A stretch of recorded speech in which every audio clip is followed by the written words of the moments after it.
मुझे लेना था कंप्यूटर साइंस, कोडिंग सीखना था, बट मैंने ले लिया मैकेनिकल इंजीनियरिंग। तो मुझे एक कॉल आया चेन्नई से कि आ जाओ भैया, कर लेते हैं डिजिटल मार्केटिंग। ये वहाँ से निकला और दिल्ली आ गया। 6 महीना तक मैं आइडिया के एग्जीक्यूशन में लगा हूँ, क्या करूँ अब, कुछ कमा नहीं रहा हूँ, मेरे जेब से पैसा जा रहा है। एक कंपनी जो जीरो से स्टार्ट किया, उस कंपनी को हम लोगों ने $1 मिलियन की कंपनी बना दी। मेरे जीवन में हर चीज़ बहुत ही डिपेंड करती है चॉइस के ऊपर। मैंने अपनी ज़िंदगी में बहुत सारे हार्ड चॉइस लिए हैं। जैसे कि मैंने अपना एंटरप्रेन्योरशिप जर्नी जब चालू किया, तो मेरी वाइफ़ 6 महीने की प्रेग्नेंट थी। अच्छों-अच्छों के हाथ फूल जाते हैं ऐसे टाइम में ऐसा डिसीज़न लेने के लिए, बट मैंने लिया। सो हेलो दोस्तों, मेरा नाम है अरबाब उस्मानी और मैं हूँ अपस्किल मोड में। पर आज आपको अपस्किल करने के लिए नहीं, आपको अपनी कहानी सुनाने के लिए मैं आया हूँ जोश टॉक के मंच में। मेरा जन्म मुज़फ्फरपुर में हुआ, एक बहुत ही छोटा-सा शहर है बिहार का। और उसके बाद मेरे फ़ादर का जो पोस्टिंग था वो जमशेदपुर में था, तो हम लोग भी अपने फ़ादर के साथ जमशेदपुर में मूव कर गए और वहाँ पे मेरी बेसिक स्कूलिंग वगैरह हुई। उसके बाद जब धीरे-धीरे बड़ा हुआ, तो अलग-अलग एजुकेशन के लिए अलग-अलग जगह पे जाना पड़ा, जैसे कि 12th करने के लिए मैं पटना में गया, फिर उसके बाद इंजीनियरिंग करने के लिए उड़ीसा में गया। तो जब मैं इंजीनियरिंग करने के लिए जा रहा था, उससे पहले की कुछ बातें हैं जो आपसे करना चाहता हूँ। तो जैसे कि एक नॉर्मल यूथ आज के टाइम में आप देखते हो कि उसको कंप्यूटर का बहुत शौक, गेम खेलता है, कंप्यूटर पे लगे रहता है, सोशल मीडिया में लगे रहता है। मेरा जब मैं इंजीनियरिंग करने जा रहा था, तो मेरा जो आज के यूथ का चीज़ है, वो मैं उस टाइम में मेरा पूरा शौक था और मुझे पूरा मन था कंप्यूटर साइंस या आईटी बैकग्राउंड के अंदर में जाने का। तो मैंने बहुत सारे एग्ज़ाम दिए। अब हर बिहार के अंदर में हर माँ-बाप का सपना होता है कि उनका जो बच्चा है, वो एक आईआईटीएन बने या इंजीनियर बने। तो आईटी का एग्ज़ाम दिया, आईटी में नहीं हुआ, फेल कर गया। एआईट्रिपल ई दिया, उसमें रैंक आया। कुछ कॉलेज मुझे मिल रहे थे, but at the same time मैंने उड़ीसा जेईई के अंदर में भी एग्ज़ाम दिया, जिसमें मेरा रैंकिंग 229 आया और वहाँ का एक टॉप कॉलेज है आईटीईआर, वहाँ पे मुझे एडमिशन मिला। बट वहाँ पे मेरे पास चॉइस नहीं था कंप्यूटर साइंस का, मेरे पास चॉइस था मैकेनिकल और इलेक्ट्रिकल। तो वहाँ पे मैं कन्विंस नहीं हुआ कि वहाँ पे एडमिशन लेना, बट समहाउ मेरे फादर, चूँकि उतना ज़्यादा अकल नहीं था, उतनी ज़्यादा समझ नहीं थी, तो मेरे फादर ने बोला कि नहीं, मैकेनिकल ले लो, बाद में चेंज करा देना। अब जिस चीज़ में शौक नहीं उसको ले लिया, तो उसको चेंज करने के लिए भी काफ़ी अच्छे मार्क्स लाने पड़ते हैं। तो मार्क्स आए नहीं, तो कभी चेंज नहीं हुआ, मैकेनिकल इंजीनियरिंग ही मैंने कर लिया। तो पहला जो अपने लाइफ़ का जो चॉइस था, वो यही था मेरा कि मुझे लेना था कंप्यूटर साइंस, कोडिंग सीखना था, बट मैंने ले लिया मैकेनिकल इंजीनियरिंग।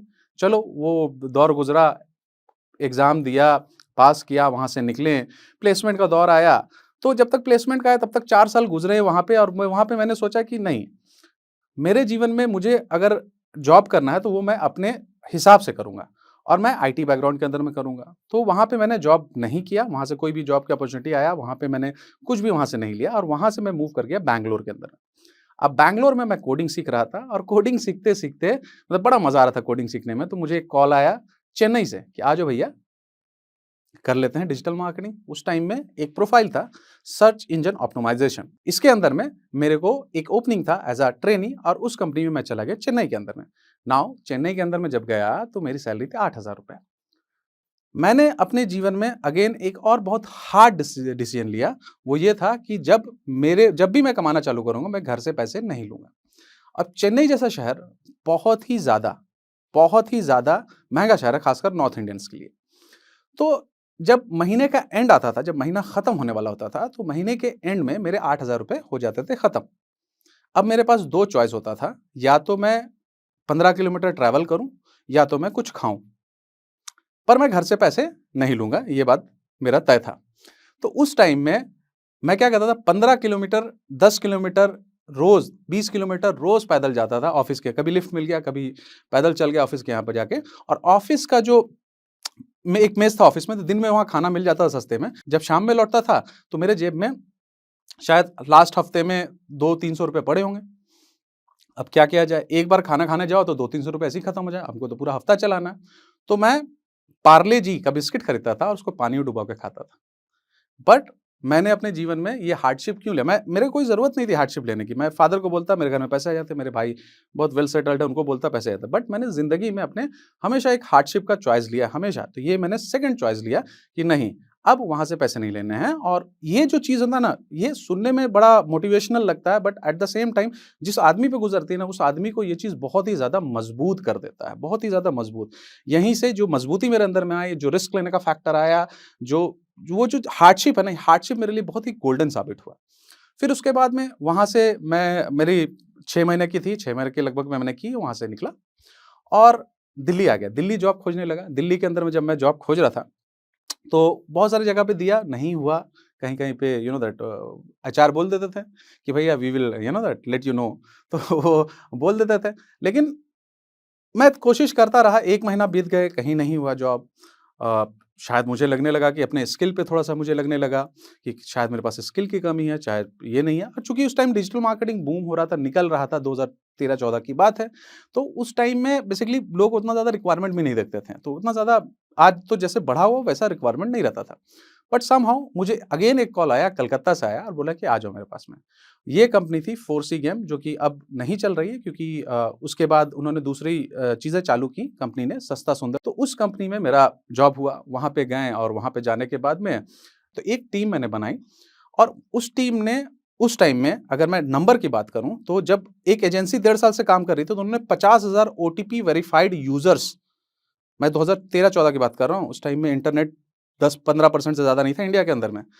ओटीपी वेरिफाइड जो यूज़र है, वो उनके पास में 50,000 के 48 या 50,000 के लगभग में उन्होंने किया। अगले 1.5 साल में मैंने और मेरी टीम ने मिलके इसको 1.4 मिलियन ओटीपी वेरिफाइड यूज़र कर दिया। जो कि एक अगेन जो मैंने बोला वो मैंने किया, तो उसमें रिस्क लिया और उस रिस्क में काफ़ी ज़्यादा उसको भी ग्रो किया। और एक टाइम ऐसा आ गया कि मुझे कलकत्ता के अंदर में कोई चैलेंजेस और नज़र नहीं आने लगे अपने कैरियर के अंदर में। वो टाइम ऐसा था जब मैंने डिसाइड किया, 2016 का बात है, जब मैंने डिसाइड किया कि मैं अब बड़े जगह पे मूव करूँगा और मैं आ गया गुड़गाँव। तो यहाँ पे एक कंपनी थी रियल एस्टेट की, फिला होम्स, उसके अंदर मैंने काम किया और उनका रेवेन्यू अगले 10 महीने में 10x के लगभग में बढ़ा दिया। 2016 के लगभग में मैंने एक और डिसीजन लिया कि मैं कुछ करूँगा। तो पहले मैं शुरुआत किया कि कुछ एजेंसी वगैरह खोलूँ। और क्योंकि डिजिटल मार्केटिंग का नॉलेज था और एक पेन पॉइंट था, वो पेन पॉइंट था कि यार मेरे दिमाग में हमेशा से था कि भाई आप किसी एक को हायर करने जाओ, डिजिटल आज में भी वो प्रॉब्लम है। आप एक को हायर करने जाओ, 50 से 100 का आप इंटरव्यू लेना पड़ेगा। उस टाइम में 100 से 200 लोगों का इंटरव्यू लेना पड़ता था, एक अच्छे को हायर करने के लिए। तो ये मुझे एक पेन पॉइंट लगा कि यार इतनी बड़ी इंडस्ट्री इतनी ग्रो कर रही है 30% के हिसाब से, यार यहाँ पे टैलेंट ही नहीं। ये तो बहुत ही इसका मतलब कि बहुत ही अच्छा प्रॉब्लम जिसको मैं सॉल्व कर सकता हूँ। और मेरे फादर ने एक बात बोला था मुझे बचपन में ही कि बेटा अगर है ना तुम्हारे अंदर में ये काबिलियत है कि तुम किसी को पढ़ा सको, तो पढ़ाओ। क्योंकि उससे बेहतर किसी का ज़िंदगी को बेहतर करने का और कोई ज़रिया नहीं। तुमको दुआएँ ज़िंदगी भर मिलेंगी और तुम मर जाओगे तो भी लोग तुमको दुआ देंगे। तो ये मेरे फादर ने मुझे बताया था, वो मुझे मेरे बात में वो दिमाग खटक रही थी। तो फिर उसी टाइम में मेरे को-फाउंडर अभिषेक कुमार गुप्ता वो ये आइडिया लेके आए अपस्किल का, और वहाँ पे मैंने अपस्किल का हम लोगों ने शुरुआत किया। अब अपस्किल का शुरुआत में एक और कहानी है कि मेरी वाइफ़ उस टाइम में 6 महीना के लगभग में प्रेग्नेंट थी।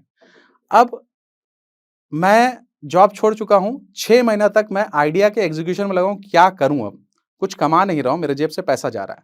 और एक ऐसा इवेंट जिसमें अगेन मेरा बहुत पैसा लगने वाला है, वो मेरी वाइफ़ का डिलीवरी है, उसमें लगने वाला है, राइट? उस टाइम में भी मेरे अंदर इतनी हिम्मत थी कि मैंने ये डिसाइड किया कि भई, मैं इसको एंटरप्रेन्योरशिप जर्नी अपने स्टार्ट करूँगा और मैं अपने घर का फर्स्ट टाइम एंटरप्रेन्योर। तो मैं हमेशा कहता हूँ कि देखो, जब भी तुम फर्स्ट टाइम एंटरप्रेन्योर होते हो ना, तो तुम्हारे दिमाग में बहुत सारे पिंजड़े हैं। कोई पिंजड़े तुम्हारा शंका का हो सकता है, कोई पिंजड़ा तुम्हारे एटीट्यूड का हो सकता है, कोई पिंजड़ा तुम्हारे हम्बलनेस का हो सकता है, कोई पिंजड़ा तुम्हारे कैलकुलेशन का हो सकता है, फाइनेंस का हो सकता है। धीरे-धीरे करके ना उसको अनलॉक करते हैं। तो मेरे दिमाग में बहुत सारे पिंजड़े थे जिसमें बहुत सारे थॉट कैद थे। उसको मैंने अनलॉक करना स्टार्ट कर दिया और धीरे-धीरे करके चीज़ें सीखने लगा और उसको एग्ज़ीक्यूट करने लगा। अब मैंने लोगों को पढ़ाना चालू किया, क्लासरूम में खुद से पढ़ाना चालू किया और खुद से जब मैं पढ़ाने लगा तो बहुत सारे स्टूडेंट और भी जुड़े, बहुत सारा उनका बहुत सारा उनका खुद का एग्ज़ीक्यूशन है, उनका खुद का एक ज़ील है, वो भी बहुत अच्छी चीज़ें हैं।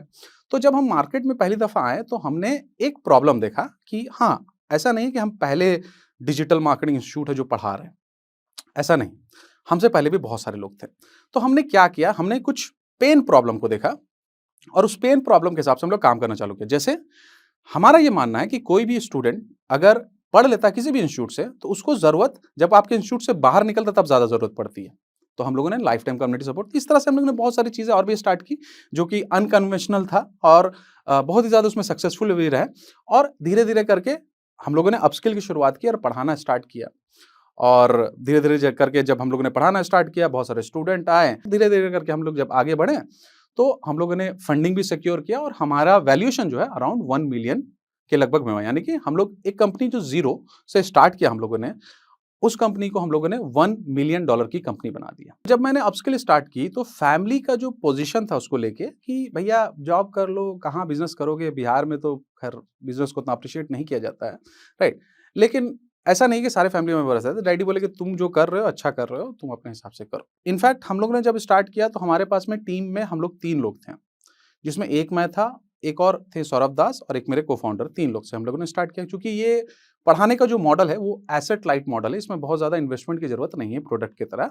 तो हम लोगों ने इसको बगैर मतलब बहुत ही कम इन्वेस्टमेंट के साथ में हम लोग उसको चालू कर पाएँ। और अगेन हमारा स्टार्टअप सर्कल में काफ़ी ज़्यादा जान-पहचान है, क्योंकि हम लोग उस इकोसिस्टम में काफ़ी दिन से हैं, तो बहुत सारे लोग और भी आए हेल्प करने के लिए। जैसे कि हमें कोई लोकेशन चाहिए था पढ़ाने के लिए, तो वो लोकेशन कोई आदमी हमें दे दिया अगले 6 महीने के लिए कि चलो हमारा सैटरडे संडे हमारा कोवर्किंग स्पेस है, खाली रहता है, तुम ले लो क्लास ले लो। पैसे मत देना, तुम ले लो, तुमको गुडविल पे हम दे देते हैं।